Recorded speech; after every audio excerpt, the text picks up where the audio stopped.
The Morning Line on this Super Tuesday. If you haven't voted yet, you got lots of time. I think the polls go till 7 o'clock tonight in most areas. Carrie Russell's with us. She's a political science professor from over at Vanderbilt. Good to have her with us and taking some calls and walking us through. We were going to talk about money, but I want to get some of these calls from folks who waited through the break. And let's go to Maggie. Maggie, good morning. Good morning. How are you? Good. Hi, Maggie. I want first, before you even ask, I'm a white Southern woman. Okay. I am 62 years old. Gotcha. I early voted, and my husband and I opted to vote for an adult. I will not vote for a fascist. I will not vote for an obstructionist, and I will not vote for someone who keeps waffling. This country needs to remember that it was founded on separation of church and state. Evangelicals do not run this country. I voted Democrat. I do not like Donald Trump. Ted Cruz reminds me of Mr. Burns on the Simpsons shows. I keep expecting him to go excellent and release the dog. And Marco Rubio is just not my cup of tea. Mm-hmm. And that's all I have to say on that. Besides, I don't like Bill Haslam, and I don't like Corker, and I don't like Alexander, and I voted against all of them. Okay, fair enough. There you go. I mean, and I think some people looking at it, there's a little bit of a turnoff because of some of the negative campaigning and some of the things. But obviously, she's a Democrat here, and that's her take on it.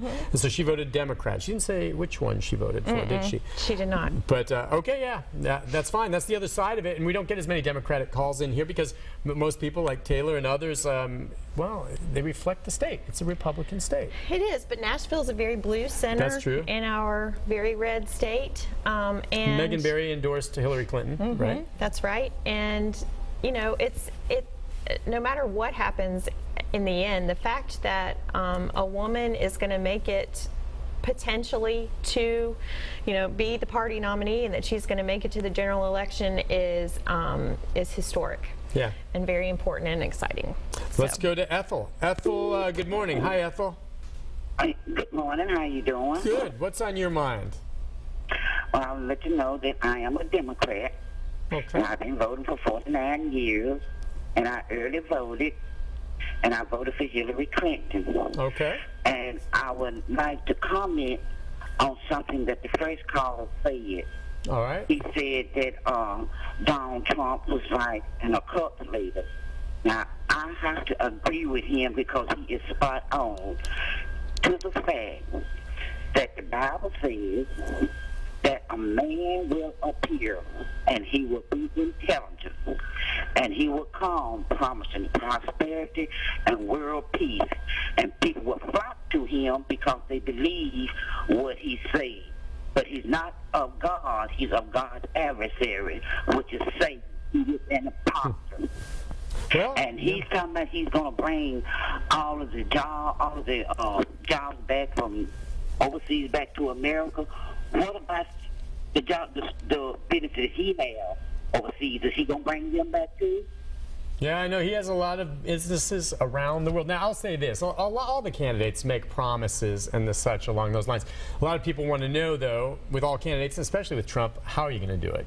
And we're short on details on that, right? We certainly are. And I wonder, as she says, about some of his other interests elsewhere. If he were to get the nomination, all of a sudden, let's say it boils down to Donald Trump against Hillary Clinton, at that point, the world's media, the national media, the local media, wherever they are all of a sudden going to be really focused in on each one of these candidates. Now, Hillary, as long as she's been around, with all whatever warts are there, we pretty much know about them, okay? I do wonder, when the world's magnifying glass exclusively gets onto Donald Trump, and he is the one man, what type of things may emerge, as they really start digging into everything from his taxes whenever he decides to release that background for us, to his businesses and what he's done, to people that he's dealt with over the years as a boss or in the entertainment industry. I just wonder, could there be some, we all have skeletons in the closet, but you said you don't really think he cares. I don't really think he cares. I mean, if he gets called out like he did with David Duke, he was like, look, I don't even know, what, did he endorse me? I don't care, well, I disavow it, whatever. I liked hearing that, yeah. Sure, but I think it's pretty obvious that he has no regard for who he offends. But there has to be some stuff out there that could come out that could seriously be damaging. I don't know if it has to be something money, if it's something personal, or what. If, I'm not saying that exists, but if it does, and someone comes forward with some of this information if he gets the nomination, there are things that will damage him, that could damage him among his voters. You would think that, I mean, there are so many things that have come out of his own mouth that you would think would have damaged him profoundly already. Yeah. I mean, you can't say that you don't know who white supremacists are, you don't know who David Duke is. He, in 2008, I believe, spoke directly to David Duke and disavowed David Duke at that point in time.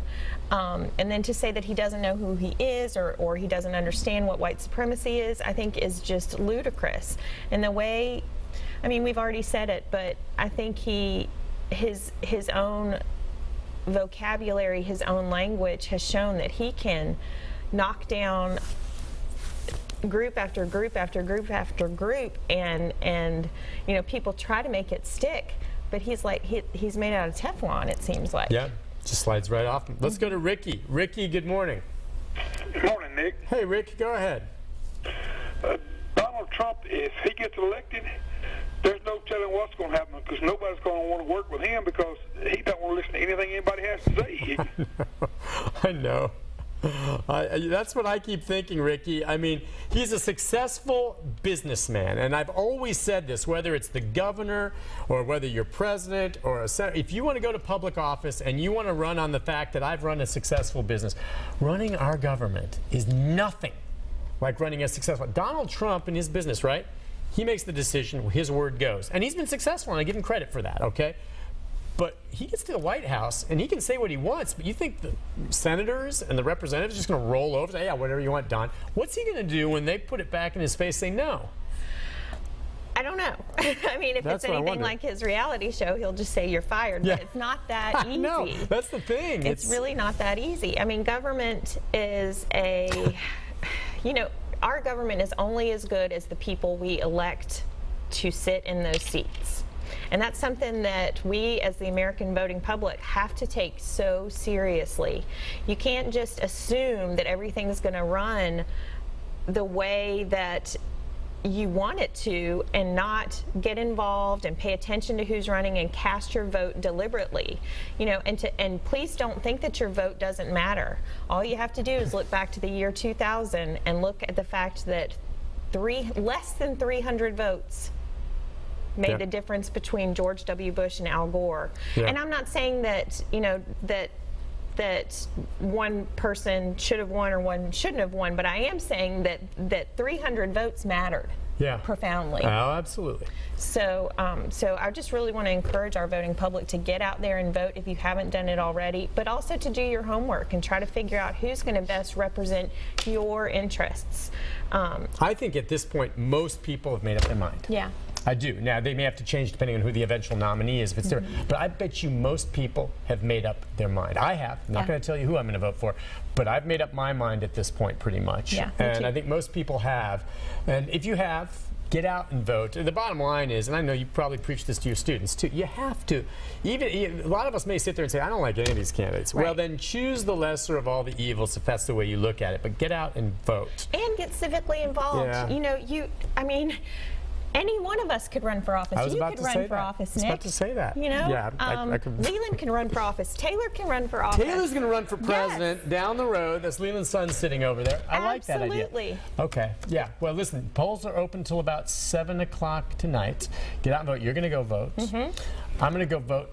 We have coverage tonight, right? Also, Rick was just telling me, starting at 8 o'clock, we'll have it. Or 7 to 8 rather, on the Plus, we'll be covering that, and of course, all the newscasts will be covering it. Some of the early results will start coming in as early as 7 o'clock tonight as they start pulling it together when the polls close. Yeah, that's right. Have a Super Tuesday party with your friends and neighbors. You know? I will be watching to see, but as it says, and you think it'll be close in Texas between Trump and Cruz? Because I do. So that one, but if Cruz loses Texas, that could be it. Well, I mean, we still have Florida to go. We still have Colorado to go. And those are Republican states that it's winner take all. Okay, right. So, you know, it's up to the state party machinery how the votes are disseminated. You know, a lot of states do it proportionally. So, for example, if Trump gets 50% of Tennesseans' votes today, then, you know, he'll only get 50% of the delegates. But like I said, March the 15th is also a big hurdle to cross for some of our parties, for some of our politicians. All right, and of course, Florida is Rubio's state, so we'll see how that one goes on that. All right, well, listen, what we're going to do is take a break. When we come back, I just want to remind you all about voting. I want to thank you all. I was surprised. We got a lot of phone calls here this morning, and I don't get a real handle on whether or not, you know, most of our viewers are Trump or otherwise, but I think a lot of people like his anti-establishment message, and that's probably what'll come home to play. You teaching a class later today? Not today. I teach on Monday, Wednesday, Friday. You could talk about, well, you got to talk about coming on the show. Listen, Carrie, stay with us. We'll come back and wrap things up. Folks, stay with us. We'll be back right after this.